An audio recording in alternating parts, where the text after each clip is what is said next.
الحمدللہ رب العالمین والصلاة والسلام علی سید الانبیاء والمرسلین اما بعد فاعوذ باللہ من الشیطان الرجیم بسم اللہ الرحمن الرحیم۔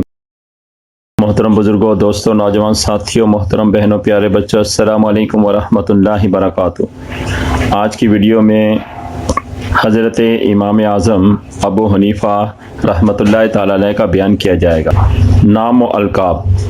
امام اعظم ابو حنیفہ رحمۃ اللہ تعالی علیہ عراق میں پیدا ہوئے۔ آپ تابعی ہیں کیونکہ آپ کو بڑے بڑے جلیل القدر صحابہ اکرام سے شرف نیاز حاصل رہا، اور حضرت فضیل بن ایاز، حضرت ابراہیم بن ادم، حضرت بشر حافی رحمۃ اللہ تعالی علیہ عظیم ہستیاں آپ کے شاگردوں میں شامل ہیں۔ آپ کا نام نعمان، والد کا نام ثابت، آپ کی کنیت ابو حنیفہ ہے۔ اس کے بارے میں دو قول ملتے ہیں۔ پہلا یہ کہ آپ کی بیٹی حنیفہ نے آپ کو درپیش ایک مسئلے کا جواب اس شرط پر بتایا کہ اس کا نام بھی آپ اپنے نام کے ساتھ جوڑیں، یوں آپ نے ابو حنیفہ کی کنیت اختیار کر لی۔ اس چیز کو حضرت شیخ فرید الدین عطار رحمۃ اللہ تعالی علیہ نے اپنی کتاب تذکرۃ الاولیاء میں بیان کیا ہے۔ دوسرا قول دیگر علماء کرام کا ملتا ہے کہ جن کا کہنا ہے کہ امام اعظم رحمۃ اللہ تعالی علیہ کی کسی بیٹی کا نام حنیفہ نہیں تھا، بلکہ حنیف کے معنی تمام باطل ادیان کو چھوڑ کر دین اسلام کی طرف رجوع کرنے والا۔ اس معنی کی مناسبت سے آپ کی کنیت ابو حنیفہ ہو گئی۔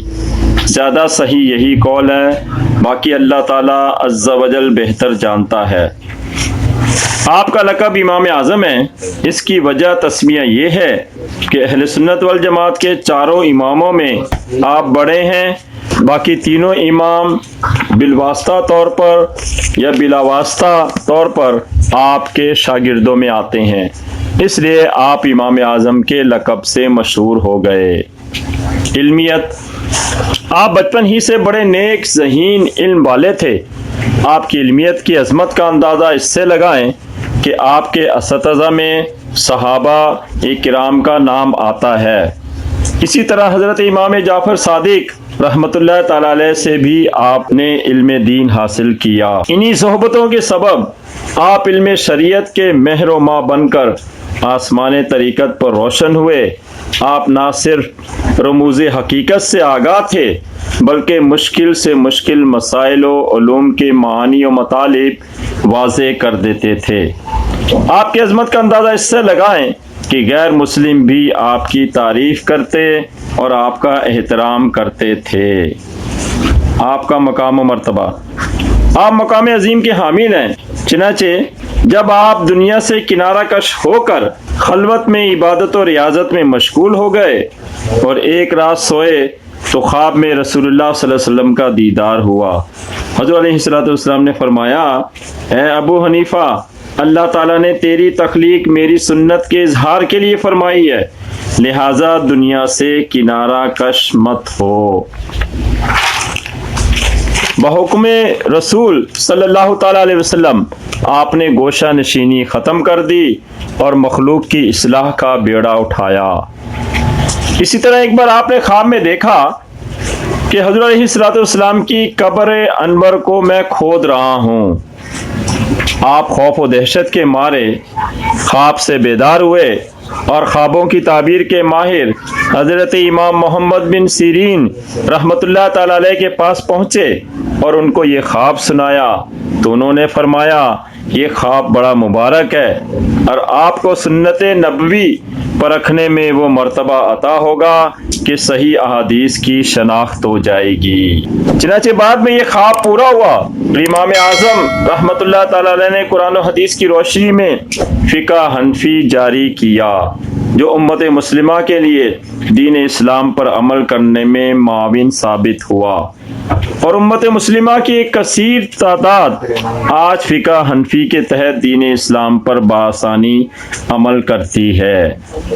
اسی طرح ایک بار آپ رسول اللہ صلی اللہ علیہ وسلم کے روضے پر حاضر ہوئے اور یوں سلام عرض کیا، السلام علیکم یا سید المرسلین تو روزہ رسول صلی اللہ تعالی وسلم سے سلام کا جواب یوں آیا، وعلیکم السلام یا امام المسلمین۔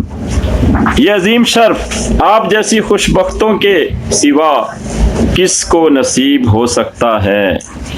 اسی طرح حضرت یحییٰ بن معاذ رازی رحمۃ اللہ تعالیٰ علیہ نے حضور اکرم صلی اللہ تعالی وسلم کو خواب میں دیکھا، عرض کی، یا رسول اللہ صلی اللہ تعالی وسلم، آپ کو کس جگہ تلاش کروں؟ حضور علیہ الصلوۃ والسلام نے ارشاد فرمایا، ابو حنیفہ کے پاس۔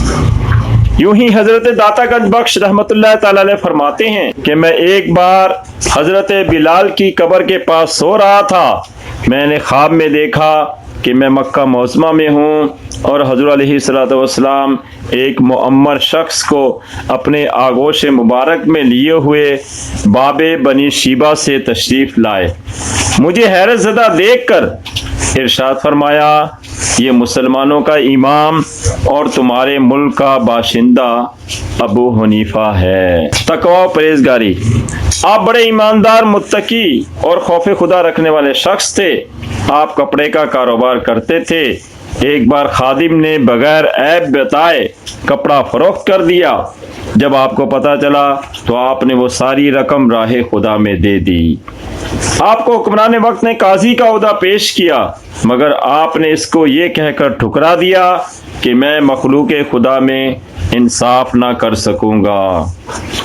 حضرت خواجہ داؤد طائی رحمۃ اللہ تعالی علیہ فرماتے ہیں، امام اعظم ابو حنیفہ کو 20 سال کے عرصے میں تنہائی ہو یا مجمع، میں نے ننگے سر اور ٹانگیں پھیلائے ہوئے کبھی نہیں دیکھا۔ جب ایک دن میں نے ان سے عرض کی، کبھی تنہائی ہی میں اپنی ٹانگوں کو سیدھا کر لیا کریں، تو آپ نے فرمایا، جب میں مجمع میں ہوتا ہوں تو بندوں کا احترام کرتا ہوں، اور جب تنہائی میں ہوتا ہوں تو اللہ عز و جل کا احترام کرتا ہوں۔ یہ دونوں احترام ختم کر دوں، یہ میرے لیے ممکن نہیں ہے۔ آپ بڑے ذہین تھے اور بڑے سے بڑا فقہی مسئلہ منٹوں میں حل کر دیتے تھے۔ آپ سخاوت و فیاضی میں بھی ضرب المثل تھے اور مخلوق خدا آپ سے قرض لیتی رہتی تھی۔ آپ بڑے حلم و برداشت والے شخص تھے۔ مسائل پوچھتے ہوئے لوگ وقت بے وقت آپ کے دولت خانے پر حاضر ہوتے، مگر آپ پھر بھی ہر ایک کا مسئلہ سنتے اور جواب مرحمت فرماتے تھے۔ مسائل پوچھتے ہوئے بعض لوگ ناشائستہ بات بھی کر دیتے تھے، مگر آپ غصہ نہ ہوتے اور بڑی خندہ پیشانی سے ہر مسئلے کا جواب مرحمت فرماتے تھے۔ اگر ان تمام واقعات کو بیان کیا جائے تو ایک دفتر تیار ہو جائے گا۔ عبادت و ریاضت۔ امام اعظم ابو حنیفہ رحمۃ اللہ تعالی علیہ بڑے عبادت گزار شخص تھے۔ آپ 300 نفل ہر رات پڑھا کرتے تھے۔ ایک دن راہ چلتے ہوئے ایک عورت دوسری عورت سے آپ کی طرف اشارہ کر کے یہ کہہ رہی ہے کہ یہ شخص ہر رات میں 500 رکعت نماز نفل ادا کرتا ہے۔ اسی دن سے آپ نے رات میں 500 رکعت نماز نفل پڑھنا شروع کر دیے۔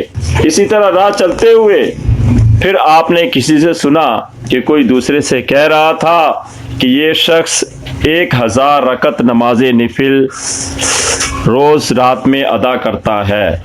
چنانچہ اسی دن سے آپ نے ہر رات میں 1000 نفل پڑھنا شروع کر دیے۔